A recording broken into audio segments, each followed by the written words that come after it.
লেবাননের স্বাস্থ্য মন্ত্রণালয় জানিয়েছে মঙ্গলবার দক্ষিণ লেবাননে ইসরায়েলি হামলায় একজন নিহত হয়েছে। ইরান সমর্থিত হিজবুল্লাহ এবং ইসরায়েলের মধ্যে যুদ্ধবিরতির পরেও এই হামলা চালানো হয়েছে। এক বিবৃতিতে লেবাননের স্বাস্থ্য মন্ত্রণালয় এই তথ্য জানায়। এর আগে গত সোমবার দক্ষিণ লেবাননের মাজদাল জোনে এক হিজবুল্লাহ সদস্যকে হত্যার কথা জানিয়েছে ইসরায়েলি সেনাবাহিনী। 1 বছরের বেশি সময় ধরে হিজবুল্লাহর সাথে ইসরায়েলের সংঘাত চলছে। সম্প্রতি যুদ্ধবিরতি চললেও ইসরায়েল লেবাননে হামলা চালিয়ে যাচ্ছে। যুদ্ধবিরতি চুক্তির শর্তাবলী অনুসারে দক্ষিণ লেবাননে কেবল জাতিসংঘ শান্তিরক্ষী এবং লেবাননের সেনাবাহিনী মোতায়েন থাকার কথা, কিন্তু ইসরায়েল তাদের কৌশলগত ঘোষণা করা 5টি এলাকায় তাদের বাহিনী মোতায়েন রেখেছে।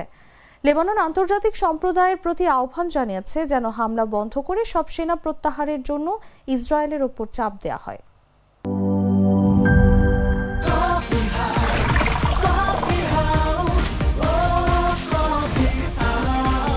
কফি হাউস, প্রতি চুমুকে আড্ডা জমে।